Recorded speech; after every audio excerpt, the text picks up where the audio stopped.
What's going on, everyone? I want to call out a lie that I think business owners obsess about, and it's not their fault.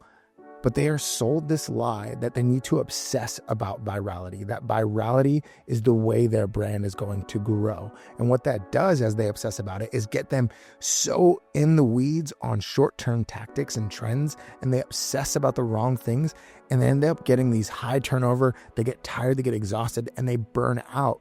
That entrepreneurial fire, that pioneer spirit begins to fade. And here's the truth. I want to rescue your brand from cheap marketing. I understand that virality and social media tactics are important and you want to think about those things, but that's not what I'm diving into right now. But what if I told you there was another way to look at growth? What if there was a way that didn't look at viral trends and allowed yourself to feel like you were being true to who you are, and you are actually allowing yourself to have high loyalty from your customers and low turnover, all because you're looking at this differently. And we're not looking at it from a social media hack perspective. We're not looking at it from a how does the algorithm work perspective. We're looking at it from a psychological, sociological, anthropological. How many of these logicals can I put? Basically, we're looking at humans and how humans behave versus simply how the social media platforms work. And if we're able to look at that, then I think we can find something that Steve Jobs said would be turning your people that love your brand into evangelists. And I've experienced this firsthand because I spent the last 15 years leading deep human change and growing communities of all shapes and sizes that flourish and have an impact. And so I think there's some real key elements of that I can take to your brand that social media practitioners have never really done. It's rare that you find a social media practitioner or someone who runs a social media company or something like that that's actually grown a community. They talk about the value of community, but they've actually never grown it. So they don't know what it takes to truly architect it. They're in the theory and they know how content works and they know how social media can grow things for you, but they don't know how real community works. They take like these stabs at it. They say this or that, but it really doesn't land well. And so I want to rescue you from that. But there's 7 insights that I think after studying movements throughout history that you can apply to your brand that will take you from following all these trends to actually being true to who you are, authentically showing up, but in a way that matters and brings meaning and has an impact. But before we even dive into those 7 things, there's a foundational paradigm that if you don't hold this paradigm, I wouldn't even go forward. I would just stop because this isn't for everyone. But if you hold this paradigm, you're going to want to stay. But let me explain it to you a little bit. I think a thriving brand sits at the center of 3 overlapping circles. Now, these circles aren't always equal, and we'll get into that. But that first circle is purpose. Now, when I say purpose, man, that's going to trigger a lot of people. It's going to trigger people because there's been so many brand builder workshops or brand courses or things you've taken that have gone, all right, I'll write your purpose down. And it's been reduced to something you write down by sitting and journaling, or something that you go to a committee or a group or a workshop or a mastermind, you craft your purpose statement.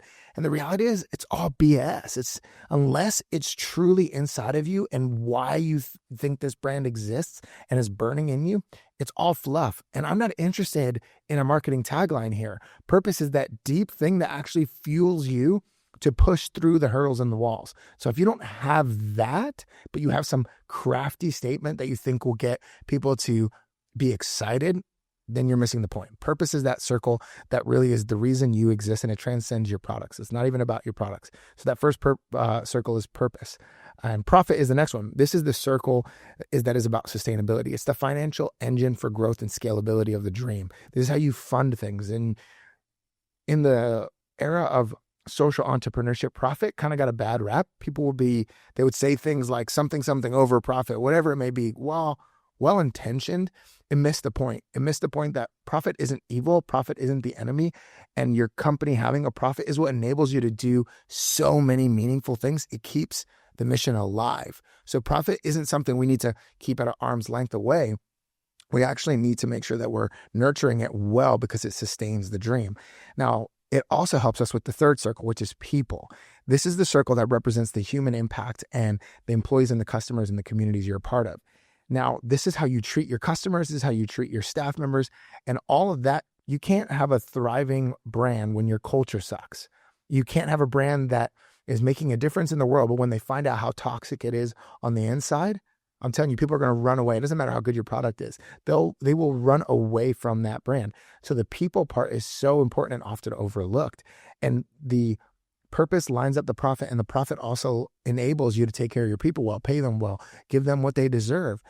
And that's why you need to make sure all three of these things are present. Now, this is not static. This is dynamic. And the circles, they go out and they go in. Sometimes profit takes the lead because you need to stabilize things. You need to figure out how you're going to scale and fund this dream. So you will actually find that sometimes profit is the biggest possible circle it can be because it actually really, really matters. And sometimes when that profit circle gets so big that it's all you talk about, the people start to fade, the purpose starts to drift, and you find yourself going, this is aimless and shallow, so to speak.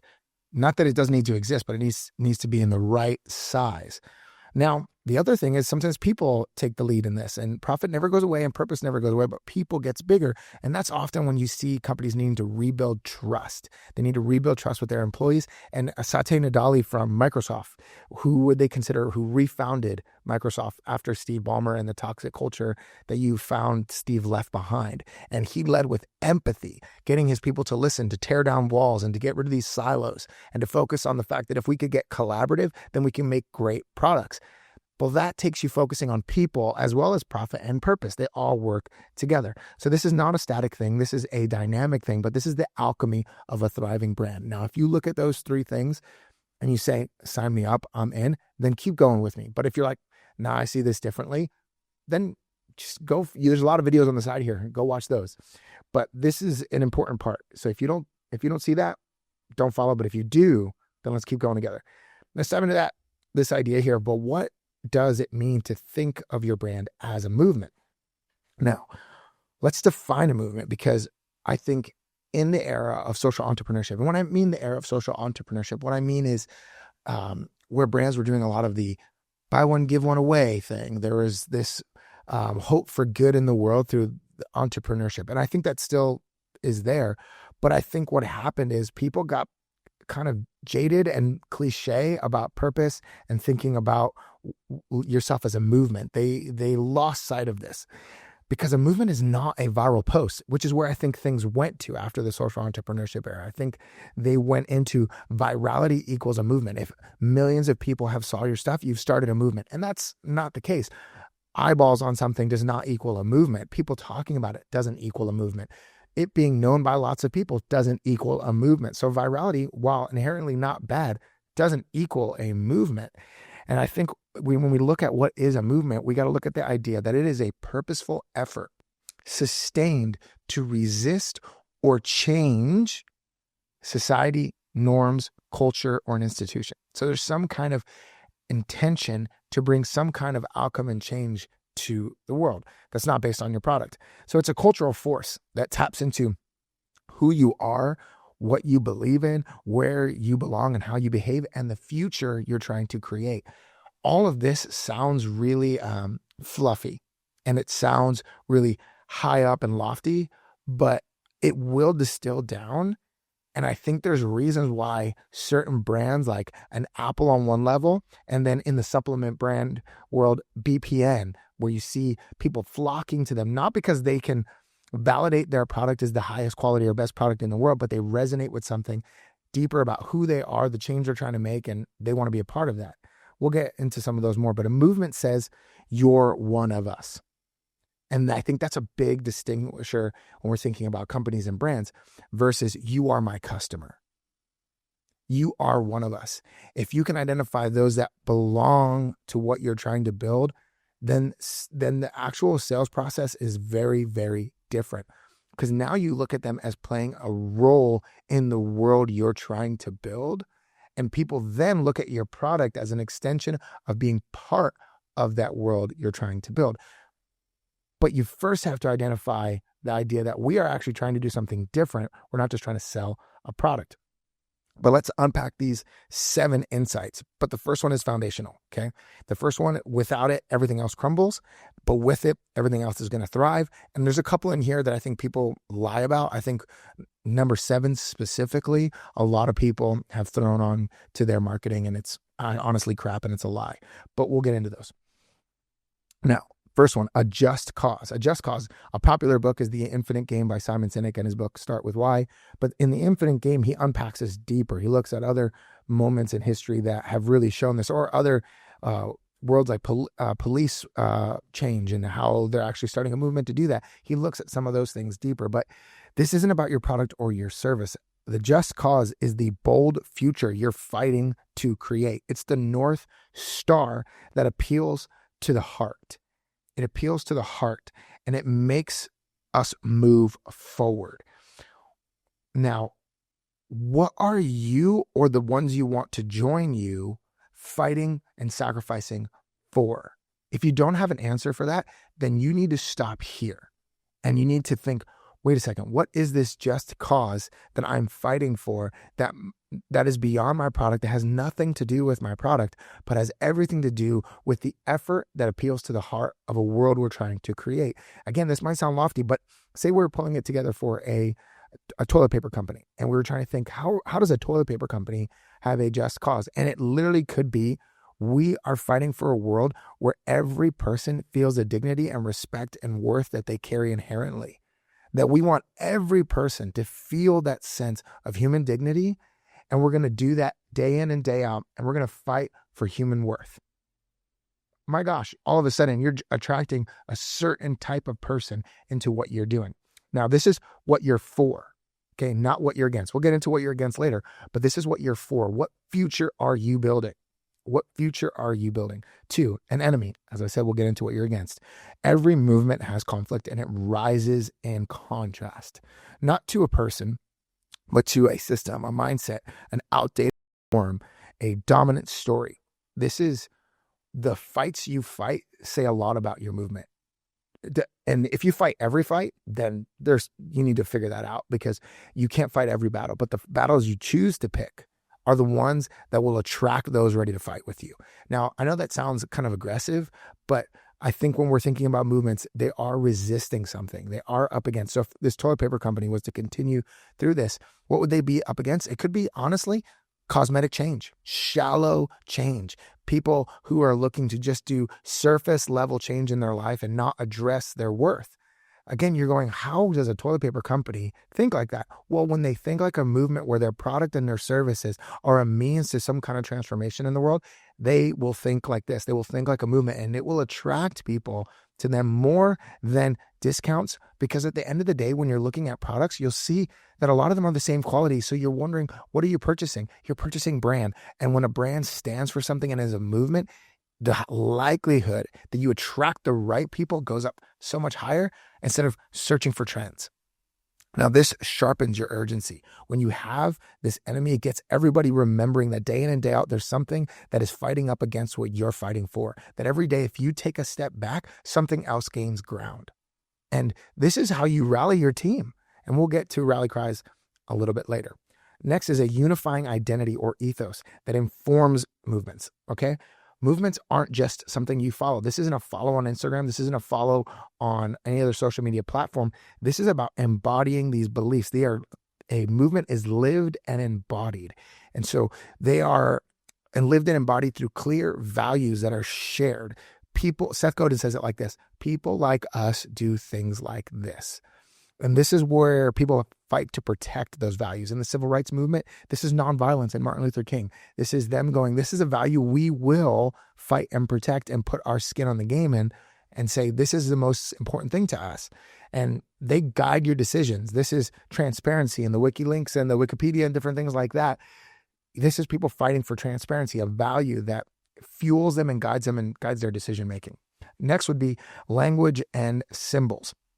Movements have rally cries, they have symbols, and they have language. Now, the way to look at this that's really interesting is, at the worst case, Nazis and the swastika. We all know what that looks like. We all know what it means. And on the best case, you have the peace symbol. So visuals help spread a message and invite people to a conversation that can help them join or honestly opt out. And you want the right people to opt out. You want them to be like, that's not for me. But movements have language, and they'll have flags, or they'll have patches, or they'll have phrases like in the civil rights movement, we shall overcome. These are taglines that allow their people to, in a moment, pull the heart right back to the surface, and in a moment, allow everyone to find the North Star again, to go, this is what we're about. And this creates this solidifying of the message and solidarity with one another and spreadability. This is where visual identities and names of your companies can come into play. The taglines, the BPN, for example, go one more, Apple, think different. Represent is a luxury clothing company that also has a fitness element to it, and theirs is on a mission. Now, when you tie all of that together, you'll get the language and the symbols and the enemy of laziness or whatever it may be for these brands, and the unifying identity. You'll get this sense of when people say, how do you know a CrossFitter stepped into a bar? Well, they tell you. They always talk about it, and they have language for it. Now, community and rituals is the next one. You don't build movements alone. There are shared experiences. This is where you see people doing run clubs or in real life experiences for their brand, because they know community actually has to happen together. You actually have to do something where people talk to people or interact with others, and they go, oh, that's your story? This is my story. And they share their stories about how they got to this space. And it actually deepens the connection with the brand. It deepens the connection with one another. So now people have an identity, they belong to something, and they feel seen in that. And it activates them into participation. And it moves them from just being a consumer on the outside to a participant on the inside of this. And these are where practices that you do share and bind your community. These are behaviors that you have in place that people then join in on. The people who have Whoop watches, they're always talking about their metrics. They have even clubs or groups in their chats to talk about their metrics from their Whoop. They're looking at the practices and the rituals. They're like, oh, someone had a rough night looking at your data. They're always interacting with something that pulls them together. And so if you are a toilet paper company, you may have a wellness day where you talk about gut health, and you do an event all around gut health. And you pull it out of just the fact that you have toilet paper, but you talk about human well-being, and you do these events that you showcase what people need in order to have a healthy gut. And you can create these in real life moments where fitness is involved or nutrition is involved in some way. And it's like, we're going to do a community cookout, and it's all around the types of food that are healthy for your gut. Anyway, we're going to keep moving forward here. 6 is catalytic leader or collective. Now, I'm moving fast because I want you to get through all of them and, again, watch it over and over again. But a catalytic leader or collective, this is not a celebrity. A celebrity can be this person, but it is not inherently just a celebrity. It is a guide. A celebrity says, look at me. A guide says, come with me. And that's the difference. So people are looking for celebrity influencers or people who have lots of followings. Listen, people who it doesn't cost you anything to follow them. So for example, on Instagram, it doesn't cost you anything to follow somebody, but it does cost you something to follow a person. And it does cost you something to actually go on the journey with them. And what you're looking for are those people or groups of people that have this spreadability about them. They embody this, they sacrifice for it, they talk about their sacrifice, their vision sparks you. An easy example in the fitness world is BPN and Nick Bare. You can pull up tons of different fitness examples, but he's one for me that really is interesting because he is constantly showing himself on this journey of going one more. He's constantly on this journey of exploring what these supplements that he sells fuels for him in life. And that attracts more and more people because at the end of the day, people follow people. They don't just follow brands, they follow people. And this is where an idea for a movement transfers through people. It transfers through conversations. And this is where stuff spreads. And when you don't have this leader or this group, stuff falls apart and people don't work together anymore. It doesn't always mean that your founder needs to be front and center talking, but it does mean there needs to be someone orchestrating or a group of people orchestrating, moving you forward to show you what it looks like to embody this. This could be a group of people. It could be one, but you need it nonetheless. Now, in this, there's a thing called the diffusion of innovation. And this is where innovators are at the front of this, and they're the first to follow. They're the first few who follow. And then after, you have the early adopters. They're the ones that are culturally aware, and they spread things. Next is the early majority. So they join once there's some social proof. And then the late majority that they wait till to get the satisfaction of numbers are involved now. And you can see these with the iPhone, for example, all the stages of this. When people are early adopters, they get the newest one, or they wait till it's been proven and there's no more bugs, or they wait till it's what I have to do because all my friends or everybody is doing it. And then there's the laggards. They only join when it's normalized. When this is the normal thing to do. This is, I think, selfie cams and all that stuff. There was a few who were willing to talk to in front of a camera, and then over time, they started creating content that way, and it became normalized for you to see someone on their phone talking in public. Now, that's how ideas go from fringe to mainstream, is that process of innovators, early adopters, early majority, late majority, and laggards. But remember, these are all people. These are not marketing tactics. These are people. You can market to those groups of people, but you have to remember at the end of the day that these are collectives. These are groups of real people. And then Malcolm Gladwell dives into it deeper with mavens, connectors, and salesmen. These are the idea that it's not just an idea, but it's right people at the right time. So if your brand doesn't think about the people following it, but only thinks about the product it sells and only thinks about how it can sell that product versus how does it get to the right people, then you're going to miss on the spreadability of your brand, because people want to follow people. Now, the last one, which I think is often lied about, I think it's wild how it's been turned into just taglines, but transformational promise. A movement has a transformational promise. This could be internal, this changes who you are, or it could be external, we're changing the world. It's not about what you get, it's about who you become in this part. A transformational process is about you go from this to this because of being involved with us. You go from being alone and isolated to in a community being seen and valued. There's some transformation that takes place, and it needs to be real. This can't be something you put into ChatGPT and ask for. You have to take real, not that it can't help you refine it, but I'm saying it has to go for something you're going to actually deliver on. It can't be something you build hype around, because the moment that promise falls short is the moment the whole thing gets questioned. And you have to think deeply about who do people become and how do we better their lives. Richard Branson says a business is simply this, an idea that betters people's lives. And you have to ask yourself, how are we doing that? And are we delivering on that promise, or are we just using this as marketing? Are we just doing what the workshops say? Are we doing what the quick social media tactics say, is that we need to have a cool tagline that people can remember and spread? But if it doesn't deliver, if you're not delivering that, it's worthless, it's pointless. And the way a movement thinks is the best movements answer these questions. What can I become?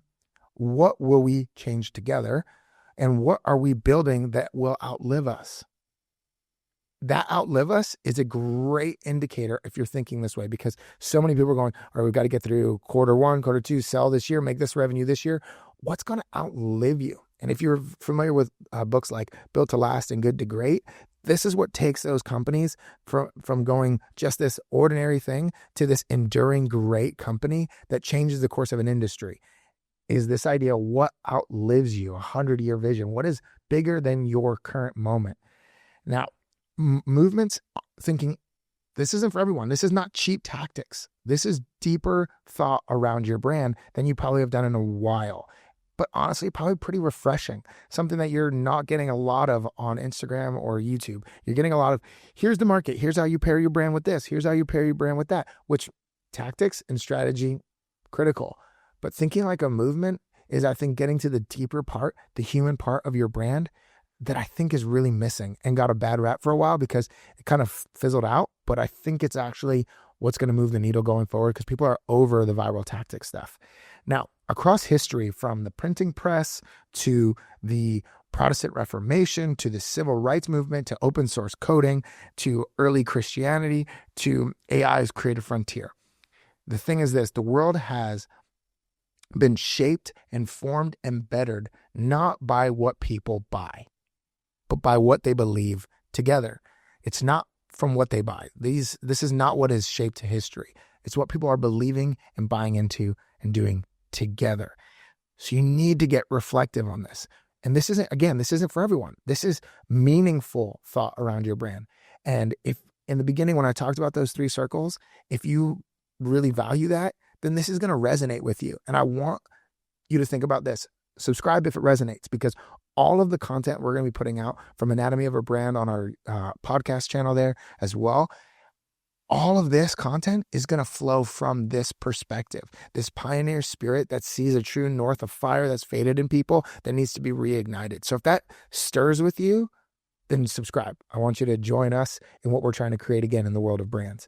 The next thing is, if I missed something, if you're like, hey, you need to add this. This is a component of a movement that really needs to be in this talk. It needs to be in your conversation. I want to refine this by your thoughts. I know this because I know movements are not just shaped by an individual. Communities participate. So if there's something you see in movements that you're like, you didn't mention this, and this is a big part, please comment it. I want to include it. And then after I get enough of these, I think I'm going to do version 2.0 with lots of new insights based off of the stuff you guys are sharing with me. Otherwise, let's just keep building something meaningful together.